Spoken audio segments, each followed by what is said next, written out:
तं पुरुषं महान्तं आदित्यवर्णं तमसः परस्तात् तमेव विदित्वा मृत्युमेति नान्यत् पन्था विद्यते यनाय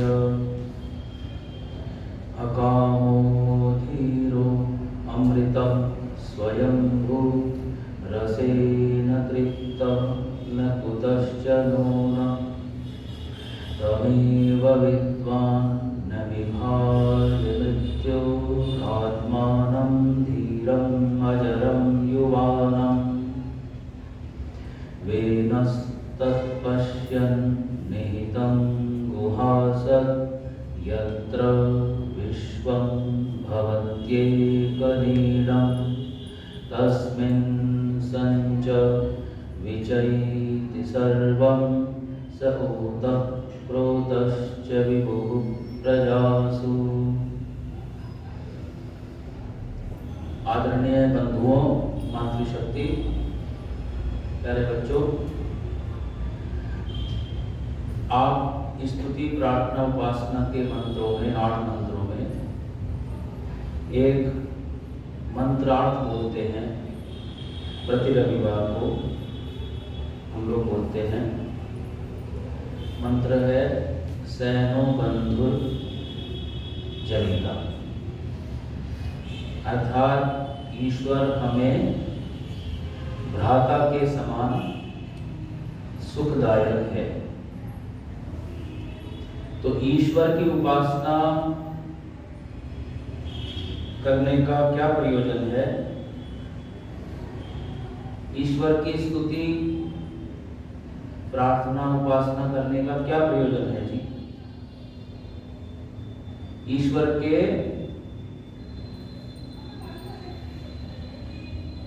ध्यान का क्या प्रयोजन है? ईश्वर के बारे में विचार करने का, बात करने का, ईश्वर की बात करने का, ईश्वर के बताए वेद मंत्रों का पाठ करने का, वेद पाठ करने का क्या प्रयोजन है? बताइए। मिठाई खाने का क्या प्रयोजन है? ये तो बता सकते हैं सब। स्वाद लेना। रंजना जी मनोरंजन कर रही हैं, स्वाद लेने की बात कर रही है। स्वाद का मतलब क्या है? सुख। तो मिठाई में सुख है, तो मिठाई में सुख है, इसलिए हम मिठाई का सेवन करते हैं, उसको खाते हैं, स्वाद लेते हैं उसका। तो ऐसे ही ईश्वर का स्वाद लेने का प्रयोजन है। स्वाद माने सुख। तो ईश्वर का ध्यान करने का प्रयोजन क्या है? ईश्वर के सुख को, आनंद को प्राप्त करना और करवाना, दूसरों को भी करवाना। तो मैं तो करवाने बैठा हूं और आप करने बैठे हैं। तो शास्त्रों को पढ़ने का भी, अब रामायण पढ़ने का क्या प्रयोजन है? वाल्मीकि रामायण पढ़ने का, पढ़ाने का, सुनने सुनाने का क्या प्रयोजन है? राम के आनंद को हम भी प्राप्त करें, जो राम ने आनंद को प्राप्त किया।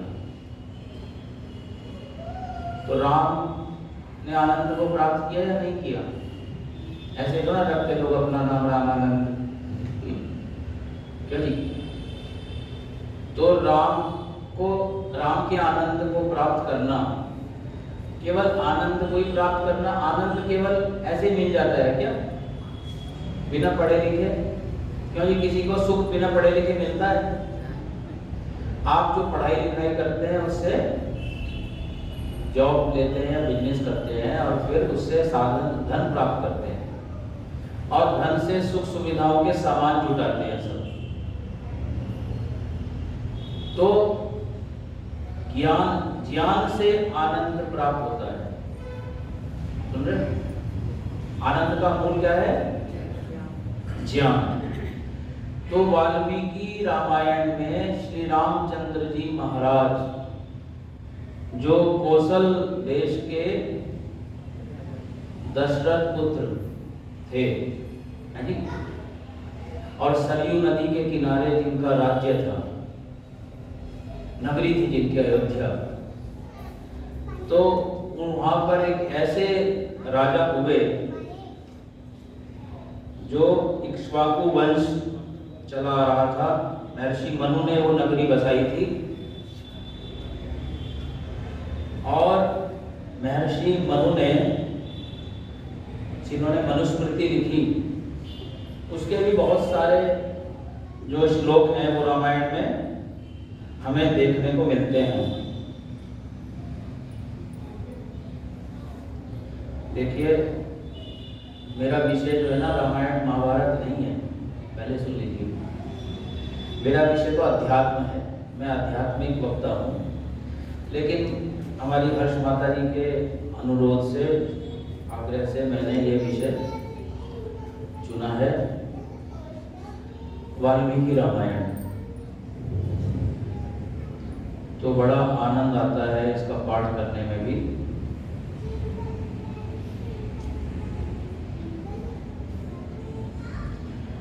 प्रश्न करते हैं महर्षि वाल्मीकि।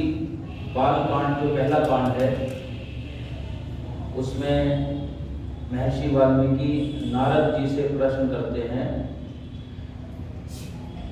कि काव्यम रामायणम कृष्ण सीतायाश्चरितम महत् पौलस्त्य वदमित्येव चकार चरितव्रतः।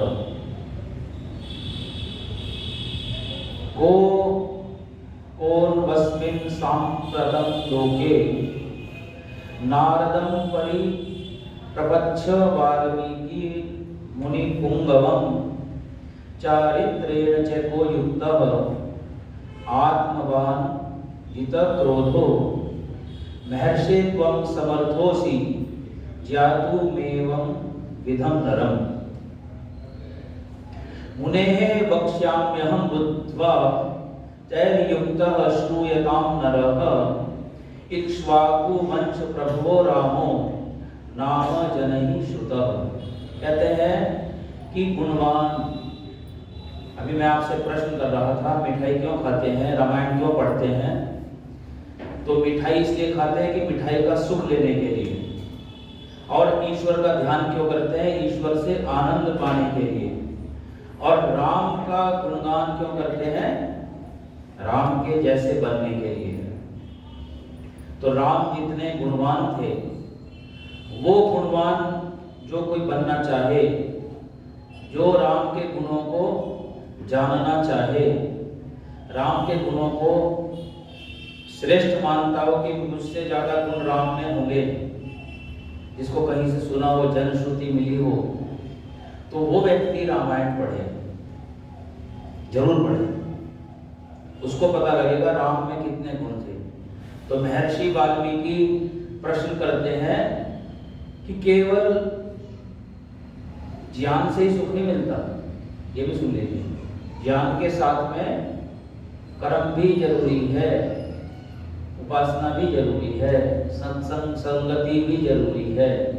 जिस व्यक्ति का अच्छा संग नहीं है, जो व्यक्ति सत्संग नहीं करता, अच्छे लोगों, अच्छे माता पिता नहीं है, जिसके बंधु बांधव अच्छे नहीं है, जिसके मित्र अच्छे नहीं है, वो व्यक्ति अच्छा बन सकता है? नहीं बन सकता। तो इसलिए राम के गुणों को, राम अपने गुणों से राम बने। तो कहते हैं कि जो गुणवान हो, जो इस समय शूरवीर हो, पराक्रमी हो, धर्म का ज्ञाता हो, कर्तव्यों का पालक हो, कृतज्ञ हो, सत्यवादी हो, दृढ़ प्रतिज्ञ हो, सदाचारी हो, चरित्रवान हो, प्राणियों का हितैषी हो, विद्वान हो, धैर्यशाली हो, शत्रु विजेता हो, ऐसे लगभग 70 गुण जो है उत्तर में नारद जी देते हैं। क्या कहते हैं? इक्ष्वाकु वंश में उत्पन्न दशरथ पुत्र राम लोगों में विख्यात है। उस समय में राम बहुत यशस्वी थे। श्री राम बलवान तेजस्वी, ये नारद जी बता रहे हैं उनको, प्रश्न पूछ चुके कि इन गुणों से युक्त मनुष्य कौन है इस समय पृथ्वी पर। तो मनुष्य पूछ रहे हैं, वो कोई परमात्मा नहीं पूछ रहे। सुन लीजिए, वाल्मीकि रामायण पढ़ रहे हैं हम लोग, और वाल्मीकि आश्रम में भी श्री राम गए थे, और वाल्मीकि खुद कह रहे हैं कि ये मनुष्य के लक्षण हैं, परमात्मा के गुण नहीं है ये सारे गुण हम मनुष्य भी धारण कर सकते हैं, अपना सकते हैं। तो कहते हैं श्री राम बलवान, तेजस्वी, धैर्यवान, जितेंद्रिय, बुद्धिमान, मधुरभाषी, नीतिज्ञ, शत्रुनाशक, धनुर्वेद में निष्णात, सर्वप्रिय, सबके प्रिय, सज्जन, आर्य, प्रिय दर्शन, अर्थात जो दर्शनीय हो, जिनको देखना चाहे लोग, मिलना चाहे, समुद्र के समान गंभीर, हिमालय के समान धैर्यशाली, पृथ्वी के समान क्षमाशील, चंद्रमा के समान प्रिय दर्शन, प्रिय लगने वाले, आदि गुणों से संपन्न है। तो हम लोग क्या शब्द समझते हैं संपन्न से? क्या आज व्यक्ति की दृष्टि इतनी संकुचित हो गई है कि वो व्यक्ति केवल जो धनवान है बस उसी को संपन्न मानता है। ये बड़ी हमारी संकुचित दृष्टि है, क्योंकि हमारे संस्कार, हमारे हम जिन परिवारों में, जिस समाज में पल रहे बढ़ रहे हैं, वहाँ पूरे समाज में धन के पीछे दौड़ लगी हुई है सबकी, कि ज़्यादा से ज़्यादा अधिकतम मैं धनवान हो जाऊं तो मैं ज़्यादा सुखी हो जाऊंगा। जितना मैं धन कमा लूँ, जितना मैं धन पालूँ, जितनी मेरे पास धन संपत्ति हो, उतना मैं ज़्यादा सुरक्षित, ज़्यादा समर्थ, ज़्यादा सुखी हो जाऊंगा। तो ये दृष्टि उचित है कि? आपको बताऊं सबसे दुखी व्यक्ति कौन है? आपसे मैं प्रश्न पूछ रहा हूं, व्यवहारिक उत्तर दीजिएगा। इस दुनिया में आज के समय में सबसे दुखी व्यक्ति कहां पाए जाते हैं? जिनको सबसे कम भूख प्यास लगती हो, सबसे कम नींद आती हो। मैं निंदा नहीं कर रहा हूं, मैं बता रहा हूं, लोग जो धनासक्त हो गए वो अहंकारी हो गए। अहंकार क्या होता है? अहंकार ये नहीं होता कि आदमी ये कहता फिरे कि मैं बहुत धनवान हूँ, मेरे पास ये, मेरे पास वो, तेरे पास क्या, तुम्हारे पास क्या, गरीब हो तुम, मैं धनवान हूँ। ऐसे नहीं होता धनवान। अहंकार इसी को ही नहीं कहते केवल। ये भी अहंकार है कि हम धन से ही सुख, सारा धन में ही सुख समझ रहे हैं। ये बहुत बड़ा अहंकार है, समझ रहे हो? ये बहुत बड़ा ज्ञान है, बहुत बड़ी अविद्या है। इसलिए व्यक्ति वानप्रस्थ नहीं लेता, इसलिए व्यक्ति गृहस्थ धर्म का पालन नहीं करता, पिता माता की आज्ञाओं का, गुरु आज्ञाओं का पालन नहीं करता। तो ये आदमी की सबसे बड़ी अविद्या है, आज के व्यक्ति की। तो नारद जी 70 गुणों का उल्लेख करके वाल्मीकि को मनुष्यों में श्रेष्ठ जो श्री राम हैं इस समय, उस समय, ऐसा उनका वर्णन करते हैं। और राम को कहीं भी वाल्मीकि ऋषि ने परमात्मा या उसका अवतार नहीं कहा, नहीं बताया। और अतिशयोक्ति बस रामायण जो पढ़ता है ना व्यक्ति, तो हमारा इतिहास है, सत्य इतिहास है, तो उसको पढ़ते पढ़ते आप इतने भावुक हो जाएंगे, इतने हृदय आपका द्रवित हो जाएंगे कि आप भी अतिशयोक्ति करने लगेंगे राम के बारे में। जैसे कि एक अतिशयोक्ति मैंने भी कर दी थी जब मैं हनुमान और श्री राम की भेंट का वर्णन कर रहा था। तो अतिशयोक्ति कहो या अज्ञानता कहो कि सुग्रीव ने कहा, भाई ये दो नरश्रेष्ठ जो है हमारे राज्य में घुस आए हैं किष्किंधा पर्वत पर, तो ये कहीं बाली ने तो नहीं भेज दिया इनको, तो जरा तुम साधु का वेश भर के जाओ, वानर वेश में मत जाना। वानर एक वेशभूषा का नाम था, तो वो साधु का वेश बना के गए थे हनुमान जी। तो वहाँ मैंने वर्णन कर दिया कि वो राम ने उनको अलंकृत कर दिया वस्त्रों से। ये मैंने भी महिमा मंडित कर दी। तो कहने का अर्थ है कि ऐसे ऐसे मतलब पढ़ते पढ़ते हम भी राम को बहुत ज़्यादा श्रेष्ठ, ज्येष्ठ और परमात्मा जैसे या उसके अवतार ऐसा व्यक्ति में होता है कि इस व्यक्ति में कोई दोष ही नहीं है, इतना निर्दोष व्यक्ति है, इस व्यक्ति में कोई पाप ही नहीं है, कोई दोष ही नहीं है, कोई अपराध ही नहीं किया इस व्यक्ति ने, कोई गलती नहीं की। और आपके मन में जितने भी आपने लोक श्रुतियाँ सुनी हैं, लोकोक्तियाँ सुनी है राम के विषय में, आपको जितना भी जानकारी है उसमें से आधी सबको गलत है, मुझे भी गलत है। मैं बचपन में जो है मंदिरों में जाया करता था और ये रामचंद्र जी की स्तुति कीर्तन किया करता था मैं भी। श्री रामचंद्र कृपालु भज मन हरण भव भय दारुणम। तो ऐसे ऐसे मैं श्लोक जो है सारे याद थे मुझे, जो कीर्तन है ये। तो ये सारे श्लोक करते थे हम लोग, गायन और गीता पाठ भी करते थे, लेकिन अर्थ नहीं हमें पता था ज़्यादा, इसलिए हम सोचते थे ये जैसे बताया गया वैसे ही सबकी देखा देखी हम लोग करते थे।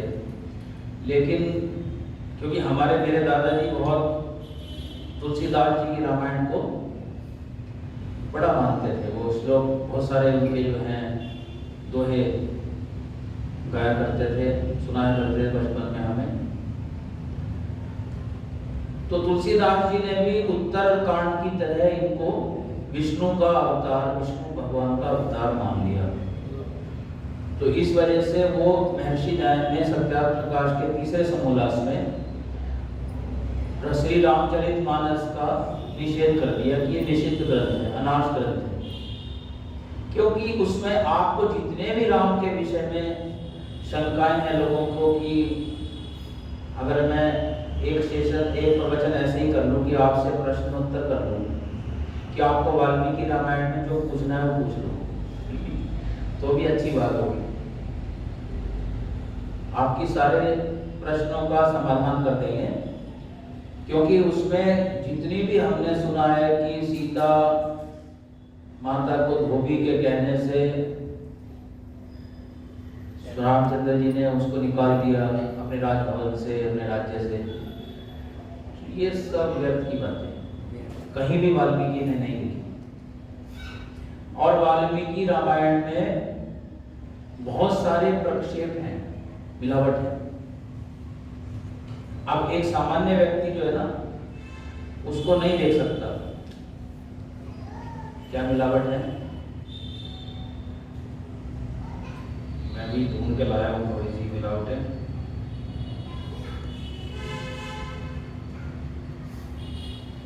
तो वाल्मीकि रामायण के विषय में थोड़ा सा परिचय कर लीजिए कि वाल्मीकि रामायण आदि काव्य नहीं है। पहली बात, आदि काव्य तो वेद हैं।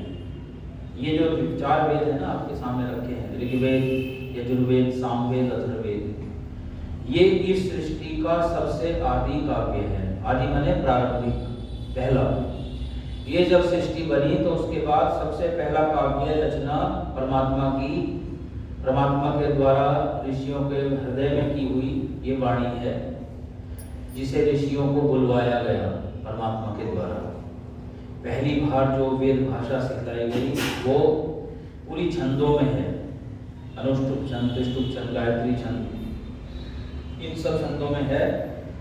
और कुछ लोग ये छंद नहीं पढ़ते क्योंकि इसके विद्वान, अधिकारी विद्वान कम हैं, वेदों तक कम पहुंचते हैं। लोग व्याकरण पढ़ते हैं और फिर सामान्य श्लोक, जिन अनुष्टुप छंद आदि में जो सरल छंद हैं बनाने, पढ़ने, लिखने, उनमें रामायण, मनुस्मृति तक जो है, महाभारत तक ही रह जाते हैं, बस गीता तक। और ज़्यादा से ज़्यादा कोई उपनिषद पढ़ लेता है, वो भी सरल है वेदों की अपेक्षा, क्योंकि वेदों को सरल करके ही तो उपनिषद बनाए गए हैं और आरण्य ग्रंथ हैं हमारे। तो ये सारे अद्भुत ऐतिहासिक ग्रंथ बोल सकते हैं हम वाल्मीकि रामायण को। रामायण के दो नाम प्रसिद्ध हैं, जो रावण वध और पौलुस्त्य वध। रावण को पौलुस्त्य भी कहते थे। सर्वश्रेष्ठ मानव हैं श्री राम। हमने उनको क्या मान लिया? अवतार। तो ये भ्रांति हो गई, और हम जिसको अवतार बोल देते हैं ना, एक बार मान लेते हैं, फिर हम उसको अपने से दूर कर लेते हैं। ये बड़ी बात है कि भाई वो तो भगवान थे, हम तो ऐसा कर नहीं सकते, जबकि वो एक साधारण व्यक्ति थे।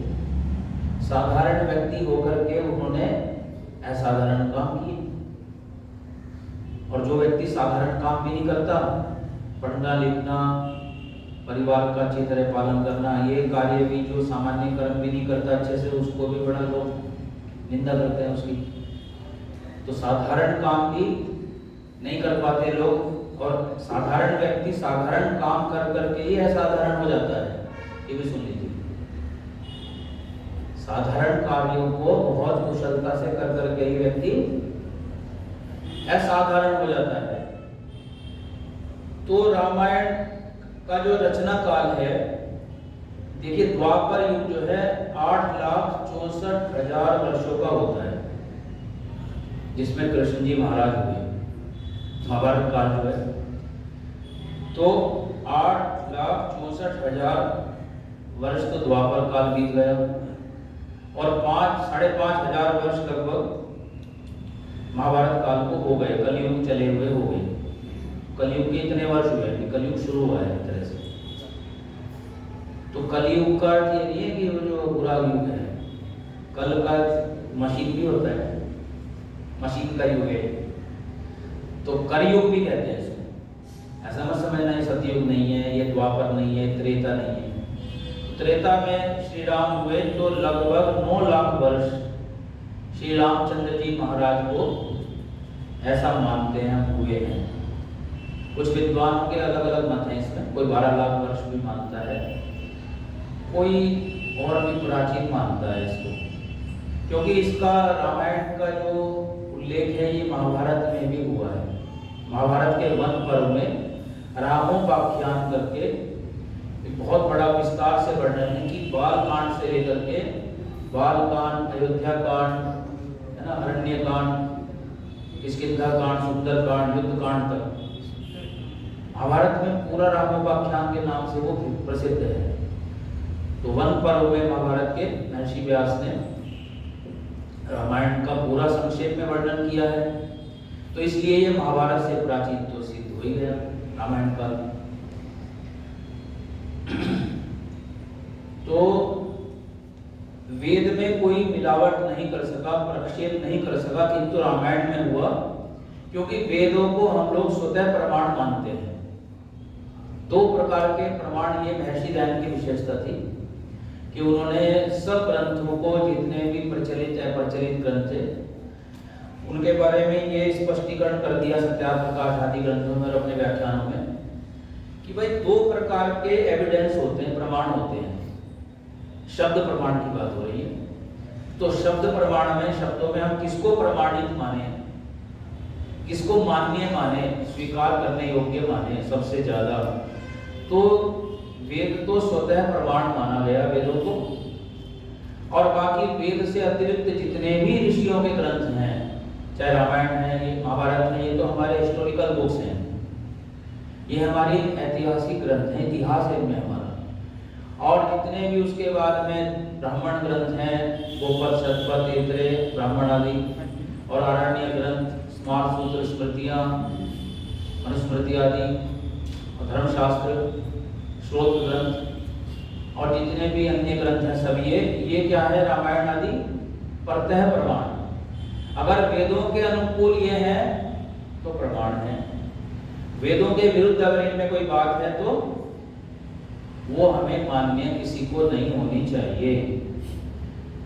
तो उत्तर कांड जो है पूरा प्रक्षिप्त है लगभग, और अन्य कांडों में भी हमें प्रक्षेप मिलता है।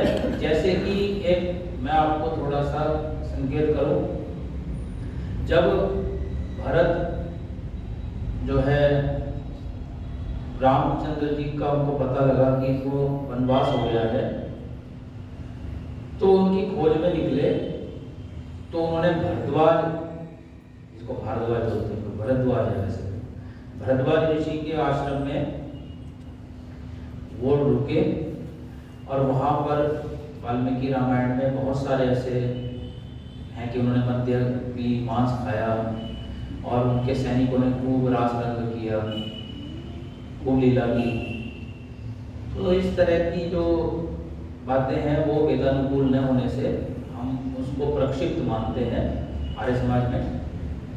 और दशरथ का जो अश्वमेध प्रकरण है वो भी प्रक्षिप्त है। दशरथ ने जब पुत्रेष्टि यज्ञ किया, अश्वमेध यज्ञ किया, तो पुत्रेष्टि यज्ञ में उसने बहुत सारा अश्लील वर्णन है, बहुत सारे श्लोक हैं उसमें कि जो है घोड़ों को मार दिया गया, पत्नियों के साथ घोड़ों को सुला दिया गया, पता नहीं क्या क्या, बहुत ज़्यादा वो जो है प्रक्षिप्त और वो वेद सम्मत नहीं है। तो ऐसे ही क्यों नहीं है वेद सम्मत? एक मेरे पास प्रमाण है,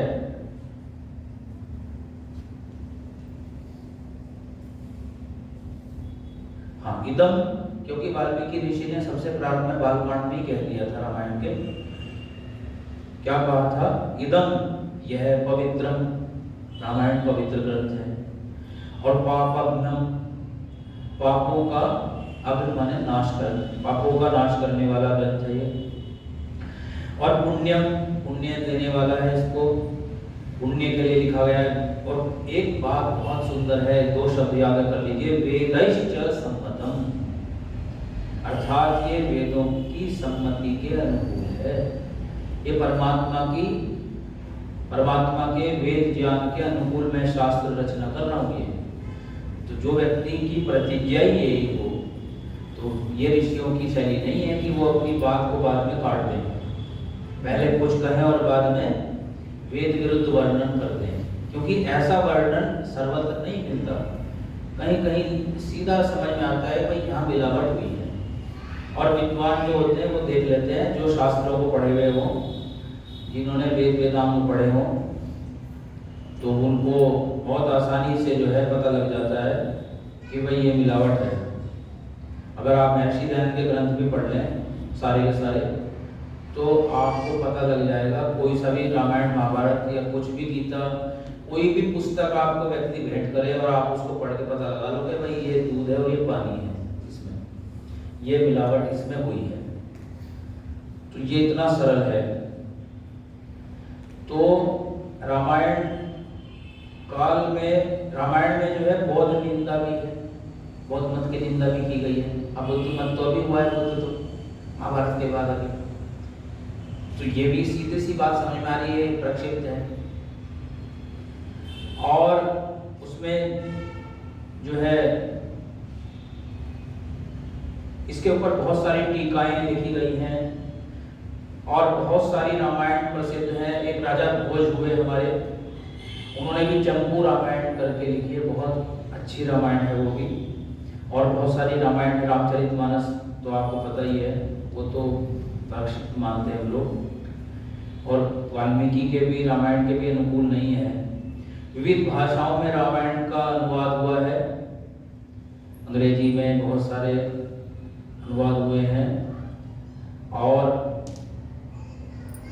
इटालियन भाषा में भी हुए हैं।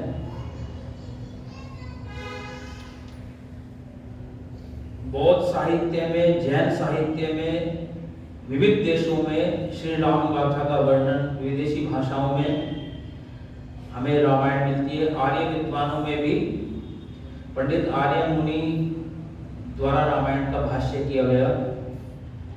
और स्वामी जगदीश्वरानंद जी की जो रामायण है, रामायण भाष्य, वो भी मैंने पढ़ा। और अपने डॉक्टर सोमदेव शास्त्री जी मुंबई ने भी रामायण पर एक पुस्तक लिखी, रामायण संदेश, वो भी बहुत उत्तम है, पढ़िएगा। और अपने परोपकारी सभा के प्रधान श्री गजानंद जी आर्य, हमारे नरेंद्र आर्य जी के पिताजी, वो भी बड़े अच्छे चिंतक थे। तो मैंने अंतिम जो व्याख्यान दिया उन्हीं के चिंतन पर, गजानंद जी के, गजानंद आर्य जी के और श्री श्री सोमदेव शास्त्री जी के और स्वामी जगदीश्वरन जी के रामायण के आधार पर दिए।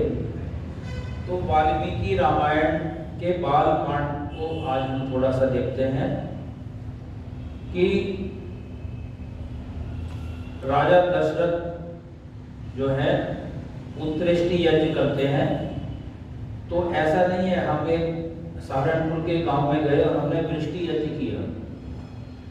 तो जैसे पुत्रेष्टि यज्ञ होता है पुत्र की कामना से, ऐसे ही वृष्टि यज्ञ भी होता है। तो विशेष औषधियों से, आपके बांस की समिधाओं से, गन्ने की समिधाओं से, है ना, और सब तरह कई तरह की समिधाओं से, और शहद से, खीर से, है ना, घी से, तीन तरफ से आहुतियाँ, एक तरफ से सामग्री में बहुत विशेष वृष्टि यज्ञ की सामग्री बना करके हमने यज्ञ किया। तो पूरे गांव में उपवास मच रहा था। पहले तो ये पता नहीं बारिश कैसे करेगी, बारिश हो जाएगी ऐसे कोई हवन करने से। और हमारा सौभाग्य है कि वर्षा शाम को हो गई। तो पूरे गांव में जो है यज्ञ का अच्छा धूम मच गई। ये धूम मचना भी यज्ञ की धूम ही होती है। पहले यज्ञ होते थे धूम होते, वहीं से धूम शब्द चला, धूम मच गई, धूमधाम से हमने काम किया। तो ऐसे करके पुत्रेष्टि यज्ञ किया जाता है। विशेष औषधियाँ दी जाती हैं जो पुरुष स्त्री के शरीर में कोई विकार हो, रोग हो, तो वो दूर हो जाते थे। ऐसा था क्योंकि एक सामान्य व्यक्ति को कोई रोग नहीं है ना जी, तो किसी को स्वेलिंग होती है, महिलाओं को इस वजह से गर्भ में धारण होता। तो बहुत सारे ऐसी औषधियाँ हैं जो हमारे सूजन आदि को, सुजाक आदि को नष्ट कर देती हैं। और बहुत सारे ऐसे हमारे धर्मपत्नी के साथ भी हुआ। तो ऐसे उनको चिकित्सा करके ठीक कर देते थे चिकित्सक लोग। तो ये चिकित्सा के अंतर्गत आता है वृष्टि को, पुत्रेष्टि यज्ञ भी। तो इस तरह की ऋषियों के द्वारा चिकित्सा की गई होगी। और इसमें हम ज़्यादा बोलेंगे नहीं क्योंकि मिलावट की भी संभावना है। इसमें तो पूरा ही आपको बता दिया मैंने। अश्वमेध यज्ञ में घोड़ों को मार के पता नहीं क्या क्या उसकी बलियाँ दी गई हैं और क्या क्या किया गया है सब, और संसार में लोकोक्तियाँ प्रसिद्ध हैं। तो ये सब प्रक्षिप्त है। और रामचंद्र जी को जो है ना, इन चारों भाइयों को बहुत अच्छे संस्कार जो है परिवार में दिए गए, घर में रह करके दिए राजभवन में। और फिर विश्वामित्र जी, वशिष्ठ इनके दो गुरु हैं जिनका फिर आगमन हुआ इनको ले जाने के लिए। तो दशरथ जी बहुत भयभीत हुए और विश्वामित्र जी के साथ राम लक्ष्मण जी गए। और जब वो जा रहे थे तो उन्होंने, ये वर्णन मिलता है, बहुत सुंदर वर्णन है।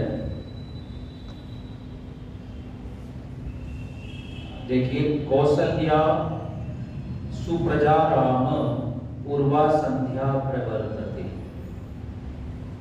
कि कौसल्या भी संध्या करती थी प्रतिदिन। ये वर्णन वाल्मीकि रामायण में वाल्मीकि जी ने किया। और विश्वामित्र जी भी इनको प्रातः काल उठा देते थे, उठो भाई संध्या काल हो गया है, ब्रह्म मुहूर्त में, रात्रि के अंतिम प्रहर में, चौथे प्रहर में उठो 3-4 बजे और उठ करके ध्यान करो ईश्वर का। तो जो मनुष्य होगा वही तो ईश्वर का ध्यान करेगा। संध्या का अर्थ ही है ध्यान, सम्यक ध्यान। किसका ध्यान करेगा व्यक्ति? प्रातः काल जो स्मरणीय हो, तो एक ईश्वर जो सृष्टि करता है, सारी सृष्टि का जो रचयिता है, उसका ध्यान सिखाया विश्वामित्र जी ने, इनको कराया। और ताड़का का वध किया। ताड़का एक महाराक्षसी थी और श्री रामचंद्र जी ने उसी जो है बाल कांड में ही इनको, विश्वामित्र जी ने महाचक्र, ब्रह्मास्त्र, कालपाश इत्यादि 40 अस्त्रों का प्रयोग करना सिखाया। तो 15-16 वर्ष की एज में ही इनको इतने, जिस समय हमारे बच्चे 10वीं पास करते ना, इनको इतने अस्त्र शस्त्र चलाने सिखाए। और विश्वामित्र जी ने कहा कि हम जो है ना 6 दिन तक यज्ञ करेंगे और आप राक्षसों को देखना और उनका वध करना। तो ताड़का के 2 जो पुत्र थे, एक मारीच जो मामा मारीच के नाम से प्रसिद्ध हैं रावण के साथ, रावण के मामा, और एक थे अपने सुबाहु। तो सुबाहु का तो इन्होंने वध कर दिया और मारीच भाग गया था उस समय। तो यज्ञ रक्षा की इन्होंने और इनका बड़ा सम्मान हुआ फिर पूरे ऋषियों के आश्रमों में, विश्वामित्र जी के। फिर ये उसका वध करके मिथिला के लिए प्रस्थान करते हैं जनकपुरी में, जनकपुरी की ओर।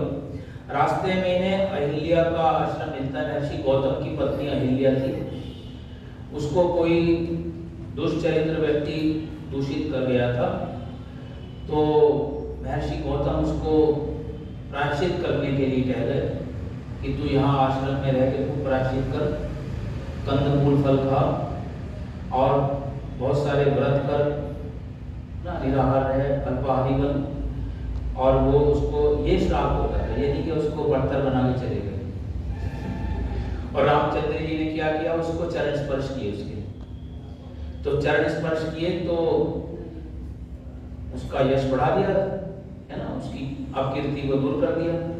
तो ये होता था, ऐसा नहीं कि उसको तिरस्कार कर दो, उसका सामाजिक बहिष्कार कर दो, देश निकाला दे दो उसको, ऐसा नहीं था। वो फिर अपना तपस्या करने चले गए थे हिमालय में, गौतम ऋषि। तो इनके जो सुपुत्र थे अहिल्या के, वो जनक राजा के पुरोहित थे। तो जब ये जनक के दरबार में पहुंचे तो उन्होंने जनक राज्य में पहुंचे, जनकपुरी में। तो इनको जनक जी ने कहा कि भाई, उसका था नाम था शतानंद, इनके अहिल्या और गौतम ऋषि के पुत्र का नाम शतानंद था। तो शतानंद को इन्होंने कहा, भाई तुम जो है रामचंद्र जी महाराज आए हैं अयोध्या की तरफ से, और तुम जो है इनका सम्मान करो, सत्कार करो, देखभाल करो, जैसे कुछ विद्वानों को मैं भी रिसीव करने चला जाता हूँ। तो ऐसे ही इनकी सेवा में गए। तो वो शतानंद पूछने लगे, मेरी माता जी का क्या हाल है, आप मेरी माता जी के आश्रम से आए हो होते हुए रास्ते में। तो वो बोले कि उनका पूरा यथावत सम्मान हो गया है, पूर्ववत, अब उनको कोई भी वो नहीं है। तो मैंने उनका मतलब जो है, उनका कोई भी ऐसी बात नहीं है, वो स्वस्थ है और आनंद है, प्रसन्न है, बड़ी आनंदित हुई वो मिल करके रामचंद्र जी से सुखी हुई। उनका दुख दूर हुआ, उनका जो अवसाद था मानसिक वो भी दूर हुआ। तो ऐसे उसका उद्धार का ये प्रकरण सही है, ना कि वो पत्थर की थी। अहिल्या जो है कोई पार्थिव पत्थर की नहीं थी, वो पत्थर की नहीं हो गई थी, बस रामचंद्र जी ने बल्कि उसके चरण स्पर्श किए। तो ये कितने एक राजा पुत्र होंगे, कितने इनके संस्कार होंगे। आप देखो कि वो चरण स्पर्श करते हैं एक ऋषि माता के। तो ये बहुत उत्तम वर्णन है और इसका अहिल्या का उद्धार का ये वैदिक स्वरूप है। और जनकपुरी में श्री राम का जो प्रवेश हुआ तो जनक द्वारा बहुत स्वागत हुआ इनका, और धनुष परिचय कराया गया दशरथ के द्वारा कि भाई ये शिव जी का धनुष है, शिव धनुष है। शिव माने मंगल धनुष, मैंने इसका नाम रख दिया, जो भी नामकरण कर दो आप। और इसको जो है कोई उठा भी नहीं सकता।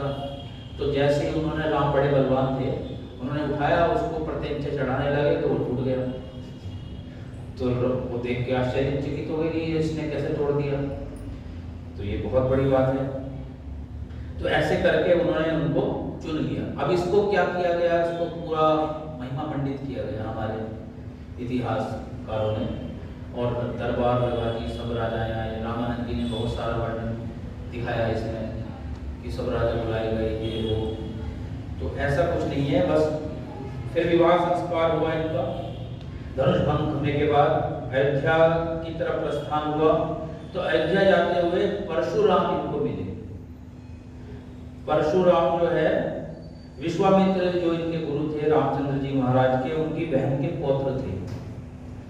तो युवा थे बहुत, और उनके पास एक जमदग्नि ऋषि का जो है धनुष था। मैं भी जमदग्नि का वंशज हूँ, जमदग्नि ऋषि का। जामदग्नि प्रबलान्वित, जमदग्नि मेरा प्रबल है। तो जमदग्नि का धनुष दिखा के परशुराम बोले, देखो इसको तुम प्रयोग करके दिखाओ, तब मैं तुम्हें पराक्रमी मानूंगा, तुम्हारा बहुत यश सुना है मैंने, तब जाना यहाँ से। तो उन्होंने क्या बड़ी बात है, उसका प्रयोग करके उन्होंने बहुत बढ़िया कुशलता से उसको चलाया, बहुत दिखाया उसको देख। और उसने कहा कि रामचंद्र जी ने कहा, भाई अहंकार नहीं करना चाहिए, ये अच्छी चीज नहीं है अहंकार करना। कोई विद्या तुम्हारे पास है, तुम इसका अहंकार न करना। तो बस ये अहंकार न करने का उपदेश उसको परशुराम को देके वो भी जो है प्रसन्न हो गए परशुराम जी। और ये जो है वहां से कहा कि अहंकार पतन का कारण है, इस अहंकार को नहीं मानना चाहिए, अपने आप कुछ भी नहीं है ईश्वर की सृष्टि के सामने और ईश्वर के सामने। तो अयोध्या में आगमन हुआ, स्वागत हुआ, और भरत का जो मामा थे युधाजित, वहां उनको दशरथ ने भेज दिया कि कई राजा की पुत्री केकई थी, कई तो कई ने जो है उनकी जब घोषणा हुई स्वयंवर विवाह, तो उनका कोई ऐसा वैदिक रीति से स्वयंवर विवाह होने चाहिए, हमेशा कन्या की पसंद से विवाह होने चाहिए और वर की पसंद से। ये जो किसी भी कहे हो आपकी लव मैरिज अनुचित है, ये है वो है, लेकिन भाई साथ में जीवन तो उन्होंने बिताना ना, उनकी पसंद से विवाह होने चाहिए। तो स्वयं वर चुनने का उस समय परंपरा वैदिक थी और वो आए भी हम मानते हैं। बाकी ये जो कामावेश में आके भावावेश में आके कर लेते हैं वो गलत है, थोड़ा परीक्षा पूर्वक करना चाहिए स्वयंवर विवाह। तो ऐसे करके जो है मैं इसका व्याख्यान कभी आगे समय मिलेगा तो करेंगे। तो हम श्री रामचंद्र जी महाराज को मनुष्य श्रेष्ठ, मनुष्यों में श्रेष्ठ, अपने आदर्श चरित्रवान मानते हैं। उनका चरित्र सबसे आदर्श है उस समय, जिनका ऋषि वर्णन कर रहे हैं। और मैं तो आपको इसके बारे में क्या बताऊं, हजारों ऋषियों के आश्रम उन्होंने जंगलों में देखे, और जब उनको वनवास हुआ तो ऐसा भी वर्णन आता है कि वो इतने प्रसन्न हुए वनवास का नाम सुन के। वो सब तो चीजें सबको समझा दिया उन्होंने अपनी माँ कौशल्या को, और केकई ने भी उनका बहुत प्रसन्न हुई कि इनको राज्याभिषेक होगा, इनको दशरथ ने घोषणा कर दी चैत्र मास में इनका राज्याभिषेक होगा, इनको राजा बनाया जाएगा अयोध्या का, अपने कौशल देश का, जो चक्रवर्ती राजा हुए दशरथ। तो लेकिन केकई भी बहुत प्रसन्न हुई थी शुरू में, लेकिन वो मंथरा जो उनकी दासी आई थी उनके साथ में जब उनका विवाह हुआ था, तो उसने थोड़ा उनको कुमंत्रणा से बुरे विचार दे करके उसको भड़का करके धीरे है ना उसको मन खराब कर दिया केकई का। लेकिन जो है केकई बहुत अच्छी थी आपको बताऊं, और केकई पर जो है श्री गजानन आर्य जी ने भी एक पुस्तक लिखी बहुत सुंदर। तो केकई का सत्य इतिहास पढ़ना चाहिए, वो पुस्तक भी बड़ी पढ़नी है, कभी उपलब्ध कराएंगे तो हम भी पढ़ेंगे, यहाँ पर है हमारे। तो ऐसे हम लोग जो है सत्य इतिहास को माने, झूठे इतिहास को न माने, और राम को अपने से दूर न करें। राम इतने सहज, इतने सरल, इतने गुणग्राहक जैसे थे वैसे हम भी बने, और उन्होंने इतने ऋषियों के आश्रमों में जाके ऋषियों को प्रणाम किया, चरण स्पर्श किए, बहुत आदर सम्मान करते थे वो। तो हम में उस आदर सम्मान का अभाव देखा जाता है वर्तमान समाज में, तो हम उसको बढ़ाएं अपने दूसरों के प्रति। हमारे और भी मत संप्रदाय कितने बढ़ रहे हैं केवल प्रेम के कारण से, है ना? तो हम भी अपने अंदर इन गुणों को राम के बढ़ाएं।